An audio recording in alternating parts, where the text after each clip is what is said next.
These are the tiny porcelain figures that once filled every shelf, every mantel, and every glass-doored cabinet in your grandmother's house. And this is the story of how an entire generation of Americans became convinced that small ceramic children with rosy cheeks were not just decorations, but investments, status symbols, even a kind of patriotism, all at once. If you've ever helped clean out the home of an elderly relative, you know exactly what I mean. Rows and rows of them. Hummels, precious moments, ladro, little shepherds, little angels, little children, caught in a moment of innocence that never quite existed. Pieces that were bought for $100 in the 1980s now sit on estate sale tables marked at $5 and still don't sell. But here's the thing. Your grandmother wasn't foolish. She wasn't hoarding for no reason. She was responding to a very specific set of forces, historical, psychological, and commercial, that all converged across the 20th century to create one of the strangest consumer phenomena in American history. And to understand it, we have to go back much further than you'd expect. We have to start with a nun in Nazi Germany. For most of the 20th century, the figurine cabinet was a fixture of the American home. It went by many names: the curio cabinet, the china hutch, the good shelf, but its purpose was always the same. It was a stage, a place to display the things that said, "This family has taste. This family has done well." And here's a detail most people never realize. The cabinet itself was an old idea. It descended from the cabinets of curiosities of 16th century Europe. During the Age of Exploration, wealthy collectors used them to show off relics, fossils, artwork, and rare objects from across the world, proof of how far their reach extended. By the middle of the 20th century, that same impulse had simply been democratized. You no longer needed to be a European aristocrat to own a cabinet full of treasures. You just needed a Sears catalog and a set of Hummels, and the ritual around that cabinet was almost sacred. The figurines were never toys. Children were told, "Look, but do not touch." They were dusted one by one with a soft cloth, rearranged for the holidays, pointed out to visitors, each with a little story attached. Each small figure was a memory made solid, a birthday, a trip, a milestone, a small breakable trophy for a life well lived. Her name was Berta Hummel, born in 1909 in Massing, Bavaria. She grew up above her father's dry goods store, one of 7 children in a warm and deeply religious family. And she was extraordinarily gifted. She studied at the Academy of Applied Arts in Munich, and her drawings had a distinctive warmth. Round-faced children, soft pastoral scenes, and almost unbearable tenderness. In 1931, Berta entered the convent of Seessen, and a few years later, at her vows, she took the name Sister Maria Innocentia. Her sketches began appearing on postcards, and a local porcelain maker named Franz Goebel saw something in them, something commercial. He struck an agreement with the convent to handcraft figurines from her drawings. In 1935, they debuted at the Leipzig Fair, and they were an instant sensation. But not everyone was charmed.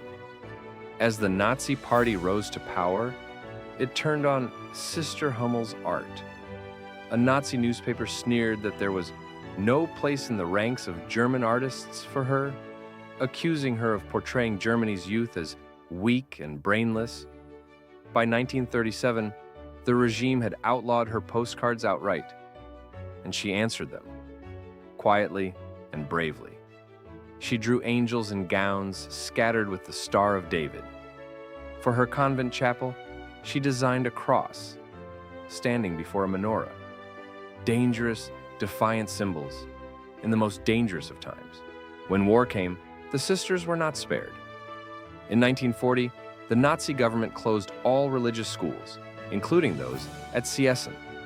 Later that year, the convent itself was seized, and most of the community was forced to leave. The regime even confiscated half of the convent's earnings from the figurines. And yet, in one of the story's deep ironies, it was those same little figures that kept the convent alive all through the war. Sister Hummel herself did not survive the peace for long. She was diagnosed with tuberculosis in 1944 and sent to a sanatorium. She returned to Seessen just before the region was liberated, but she never recovered. She died on the 6th of November 1946. She was only 37 years old. She never saw what happened next, because American soldiers, stationed in Germany during and after the war, had discovered her figurines. They were small, portable, charming, and they reminded young men of innocence in a landscape stripped bare of it. So the GIs sent them home, to their children, their wives, their mothers. And when they came home themselves, they brought the figurines with them. A German nun's quiet sketches had quietly become an American treasure, but they wouldn't explode. Not yet. They needed the right soil, and the 1950s were about to provide it. The post-war boom transformed American life in ways that are almost hard to grasp today. Median family income doubled. The national economy grew by more than $200 billion. Advertising and credit replaced rationing and restraint, and a growing middle class went on a spending spree unlike anything the world had ever seen. But this wasn't just materialism for its own sake. Something more ideological was happening underneath. During the Cold War, buying things became a kind of patriotism. As the historian Elizabeth Cohen put it, the good purchaser, devoted to more, newer, and better, was the good citizen. Because the recovery of the whole nation, after 15 years of depression and war, depended on people's spending. So buying wasn't indulgent, it was your duty. And displaying what you bought in your home for others to see, that was proof that you were living the American dream, and into that perfect environment stepped the machine. In the late 1970s, the Global Collectors Club launched in the United States and soon rebranded as the M.I. Hummel Club. Around the same time, an artist named Samuel Butcher created a line of teary-eyed little children, first sold as Jonathan and David, and then through a giftware company called Enesco, under the name we all know. Precious moments. These wide-eyed children became everywhere. They were given for baptisms, first communions, weddings, birthdays, every milestone that called for a small, sentimentally wrapped gift. If Hummels stood for old-world craftsmanship, precious moments stood for something more American, more openly faithful. Innocence, captured in porcelain and set on a shelf where it would never change. Meanwhile, across the Atlantic, three brothers in Spain, Juan, Jose, and Vicente Ladro, had built their own empire. Founded in 1953 near Valencia, Ladro became the luxury option. Their sleek, elongated figures sold for hundreds, sometimes thousands of dollars. If you had a Ladro in your home, you were fancy. And then came the mass market giants. The Franklin Mint, founded in 1964, the Bradford Exchange, the Danbury Mint. And this is where the story turns from a cultural phenomenon into something much closer to a con. Because these companies didn't just sell figurines. They sold the idea that figurines were investments, limited editions, future rarities, heirloom pieces that would appreciate in value, like stocks or real estate. The language was deliberate. Limited edition, implying scarcity. Collector's item, implying future demand. Certificate of authenticity, implying genuine rarity. There was just one problem, and it was a big one. Limited often meant hundreds of thousands of units. There was nothing scarce about them at all. They were mass-produced consumer goods, wrapped in the language of exclusivity. As one collectibles expert named Khan said bluntly about the Franklin Mint, they produced a lot, They advertised, but their items don't have much value. And to understand why value could never appear, you have to understand what makes anything valuable in the first place. Real antiques are rare because time destroys most of them. They break, they're lost, thrown out, forgotten. The few survivors become scarce, and scarcity plus demand is what creates worth. The modern collectible was the exact opposite. These figurines were never used, never risked, never thrown away. They were treated as treasure from the very first day, wrapped in tissue, kept in the box, dusted behind glass. So nearly every single one survived, in perfect condition, in millions of homes, all at the same time. There could never be scarcity. Everyone was holding and nobody was letting go. And there's one more layer here, a psychological one. Many of these buyers were children of the Great Depression. They'd grown up where nothing was ever thrown away, because you might need it tomorrow. That reflex, to acquire and to keep, didn't end with the Depression. It was passed down to their children and their children after them. So when a company promised that a figurine would be worth more someday, it landed on a belief these buyers already held deep in their bones, that keeping things was wise. For decades, the illusion held. And then, in the 1990s, it was pushed to its breaking point by a small pile of beans. Beanie Babies. They were simple little stuffed animals filled with plastic pellets made by a company called Ty, and they became one of the biggest crazes in American history. The formula was pure manufactured scarcity, the same old trick, turbocharged. The company would suddenly retire a certain animal without warning, and the instant it was retired, people panicked to own it. Prices on the resale market went insane. A stuffed toy that cost $5 might sell for hundreds, sometimes thousands. People stopped seeing toys. They saw money. They bought them by the case and stored them in plastic cases, certain they were funding a college education or a retirement. The frenzy got so intense that when one couple divorced, they were famously photographed dividing their Beanie Baby collection on the floor of a courtroom. And then, at the end of the decade, it simply stopped. The demand vanished. The prices collapsed to almost nothing, and millions of people were left holding garbage bags full of little stuffed animals that would never be worth what they paid. Beanie Babies didn't just crash, they pulled back the curtain on the entire collectibles dream, because they revealed the trick and fast forward, the same trick that had been running slowly for decades on your grandmother's shelf. There was one last force coming, and it would finish the job completely: the internet. For most of the 20th century, the value of a collectible rested on a simple kind of blindness. You had no idea how many existed. Your Hummel felt rare, because in your town, in your family, it was rare. You'd never seen 1,000 of them lined up in one place. Then, in the mid-1990s, a website called eBay arrived, and suddenly, everyone in the world could see everyone else's shelves. For the first time, you could search for your prized figurine and watch as hundreds, sometimes thousands, of identical ones appeared on the screen, all for sale, all at once, all listed by people just like you, who'd also been told these were treasures.